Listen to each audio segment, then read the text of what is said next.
You get the call at 11:47 p.m. on a Tuesday. You're not asleep, you were close but not quite there, that specific kind of almost stressed where your phone lights up and you feel it before you hear it. The name on the screen is your uncle's attorney. You don't know his attorney. You've met your uncle 11 times in your life. You answer. By 11:52 p.m., you know three things. Your uncle is dead. He died 6 days ago, and somehow the news is only reaching you now. And there is a number attached to his name that doesn't fit inside your Tuesday night.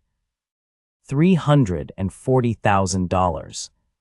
You sit with that for a moment. You're 31 years old. You make $58,000 a year. Your checking account has $2,200 in it, and your savings has $4,700, and you've been telling yourself for 2 years that you're going to get serious about investing. You haven't. The number on your screen is larger than anything you've ever been responsible for. It doesn't feel like money yet. It feels like an object you don't know how to hold.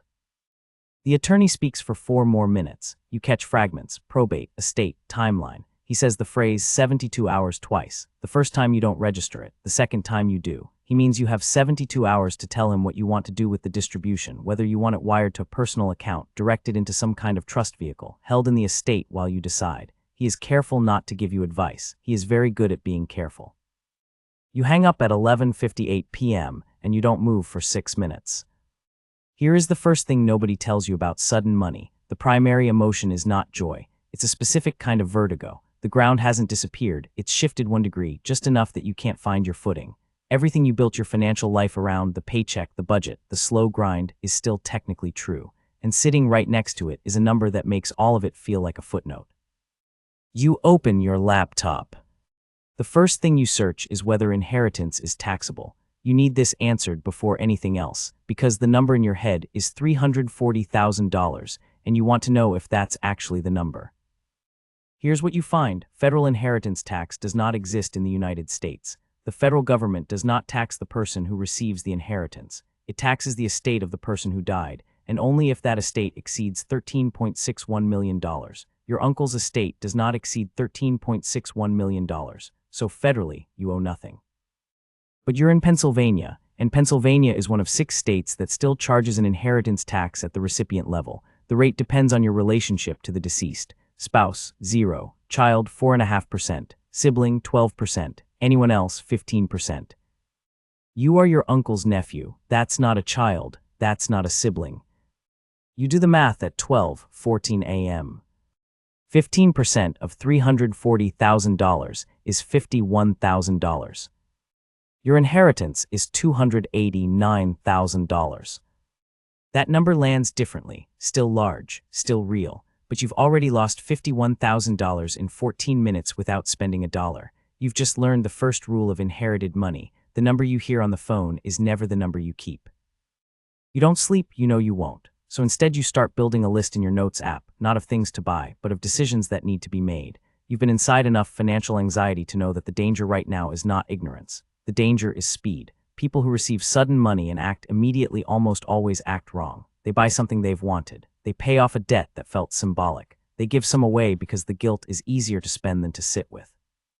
And 6 months later, the number is smaller, and nothing has fundamentally changed. You write one word at the top of your notes app: slow. It's 1:03 a.m. The 72-hour clock is already running. By 6:43 a.m., you've read enough to understand the basic terrain. You haven't made a decision. You've made a map. And what you've learned is that $289,000, after Pennsylvania takes its share, is sitting at a fork in a road with more branches than you expected. Branch 1: liquidity. You could wire this to a high-yield savings account. Right now, the best rates sit around 4.5% annually.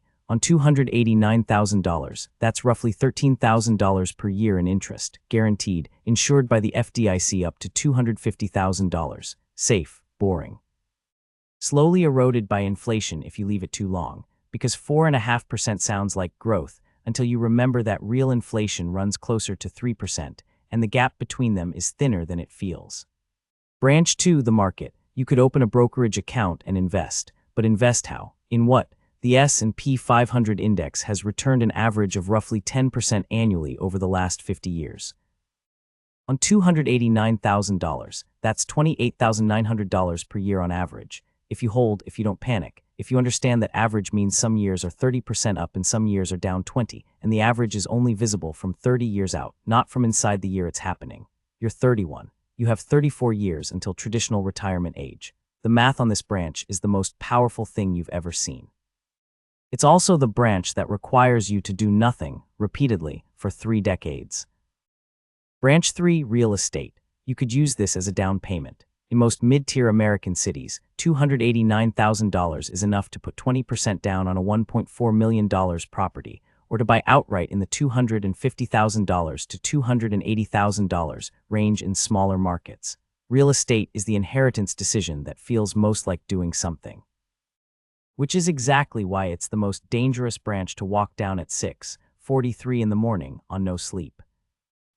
Branch 4, and this one you almost didn't write down because it felt irresponsible, and then you wrote it down anyway because you're trying to be honest. You could pay off your student loans. You have $38,400 left, 7% interest. Every month you carry that balance, compound interest is running backward against you. Paying it off feels psychologically enormous. Mathematically, it's also the lowest returning move you can make because you'd be eliminating a 7% drag instead of building toward a 10% engine. The numbers say keep the loans. Your nervous system says destroy them. You sit with that conflict for a while. It's 7:21 a.m. and you have not eaten anything. You go to work. This is the part no one acknowledges, that life doesn't pause for financial pivots. You sit in a meeting at 10:00 a.m. about quarterly projections and you are not there. Your body is in the chair. You are in a spreadsheet in your head, running numbers that don't involve this company. You feel a specific kind of guilty about this. You file it away. By lunch, you've landed on something, not a full decision, a frame for the decision you are going to split. Here's the logic. $289,000 is enough to do more than one thing, and doing more than one thing is not indecision. It is risk distribution. What you're going to resist is the instinct to optimize for a single outcome. Optimization sounds smart. In practice, optimization means betting everything on one branch being correct, and you are 31 years old with one night of research and a notes app. You are not optimizing, you are positioning. You sketch a rough allocation, not final, first draft. $38,400 goes to student loans. You know the math argument against it. You know your nervous system will perform better without that debt attached to it, and you are the instrument through which this money either grows or doesn't. A nervous instrument makes bad decisions. You're buying clarity, not yield. $50,000 goes into a high-yield savings account as a liquid emergency fund. Not 2 months of expenses, not 3, but 6 months fully funded plus a cushion, because your life is about to get more complicated and you need a moat around your psychology. $150,000 goes into a low-cost index fund brokerage account. You're going to buy a total market fund, something like VTI, and you're going to automate contributions from your paycheck, and you are not going to look at it for 10 years. You're treating this as already spent, because in some sense it is. It's spent on the version of yourself at 61. That leaves approximately $50,600. You don't know what to do with $50,600 yet, and that's the most honest thing you've written all day. It's 2:17 p.m. Your phone has 3 texts from family members you haven't seen in years. Word moves fast in estates. You know what they want without reading the messages. You don't read the messages. This is the ethically ambiguous decision you make in the middle of a Tuesday afternoon. You know it is. You file it. Here's something the financial content ecosystem almost never says out loud. Sudden money reveals the architecture of your relationships. People appear, not because they're malicious, most of them aren't, but because money creates gravity and gravity attracts bodies. Every dollar you give away right now in response to social pressure is a dollar removed from a 30-year compounding window. You are not obligated to fund anyone else's emergency with your uncle's death. You are also not a monster for thinking that. You are a person trying to make a decision that will matter in 2055 while standing inside 2026. You put your phone face down. The attorney calls at 4:30 p.m. He needs a preliminary direction, not a final allocation, but a vehicle. Do you want this wired to a personal account or held in the estate pending further legal review? You ask him one question. If you take direct distribution, is the Pennsylvania inheritance tax assessed immediately or at tax filing? He pauses. He says it's assessed at filing, due within 9 months of the date of death. That means you have 9 months to set aside $51,000. You're not paying it tonight. You're not paying it this week. You have time to let that portion sit in a high-yield account and earn interest while it waits to become the state's. You tell him to wire the full distribution to your personal account. He says he'll process it within 5 to 7 business days. You hang up at 4:34 p.m. That conversation saved you a sentence. It also cost you something harder to quantify, the feeling that someone else was managing this. Now it's yours, all of it. The decisions, the tax timeline, the allocation, the discipline to not look at the index fund when the market drops 14% in a quarter and everything in you wants to sell. That discipline is the thing no number can buy. Either you have it or you build it, and you're not sure yet which one is true for you. It's 4:35 p.m. You have approximately 53 hours left on the attorney's informal timeline, but the real clock is longer and less forgiving. The real clock is 30 years. The real clock is the difference between the version of you who receives this money and deploys it deliberately, and the version who receives it and spends the next decade explaining where it went.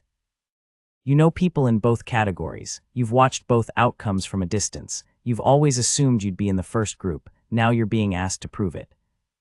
By 9:00 p.m. you've done 3 more things. You opened a brokerage account with a zero-commission platform.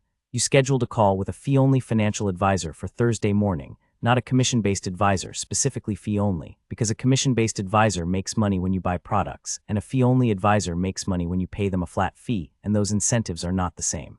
The cost is $300 for 1 hour. You paid it. It is the most deliberate $300 you've ever spent. And you looked up what a Roth IRA contribution limit is in 2026 because it occurs to you that you've never maxed one, and if you're going to restructure your financial life, you should start with the most tax-advantaged vehicle available to someone at your income. The limit is $7,000 per year, on an after-tax basis, meaning you contribute money you've already paid taxes on, and then it grows completely tax-free, and you pay nothing when you withdraw it in retirement. You've left $7,000 in a tax-advantaged container sitting, unused for at least 3 years. That stops Thursday. It's 10:44 p.m. You're tired in a way that doesn't feel like sleep deprivation. It feels like information saturation. Your brain has processed more financial architecture in 23 hours than it typically processes in a year, and somewhere inside that processing is the question you haven't fully answered yet. Who taught you to move through money like this was foreign terrain? Nobody. The answer is nobody. You think about your uncle, 11 meetings. You don't know how he made $340,000. You don't know if he was strategic or lucky or disciplined or just careful for 50 years. You know almost nothing about him except that he had no children and he chose you specifically, and now you're sitting in the dark at 10:44 p.m. trying to honor that choice with a notes app and a brokerage account and a $300 phone call you scheduled for Thursday. Maybe that's enough. Maybe that's exactly what inheritance means, not the money, but the decision about what to do with the time the money buys you. You close your laptop. The $289,000 isn't in your account yet. It'll arrive in 5 to 7 business days, sitting next to the $2,200 and the $4,700, and for a few days the number will look unreal next to your real life. And then you'll move it, deliberately, slowly, into positions that won't announce themselves, into a Roth that will be invisible for 30 years, into an index fund that will lose value 3 times in the next decade before it doesn't, into a savings account that will hold 6 months of your life in liquid reserve so that when something goes wrong, and something will go wrong, you won't have to touch the compound interest. There's $50,600 you still haven't allocated. You know what it wants to be. You're not ready to say it yet. The market opens in 8 hours and 41 minutes. Somewhere someone else got a call tonight, a different number, a different timeline, the same fork in the same road, and they're making a different decision. The terrain doesn't change, only the people moving through it.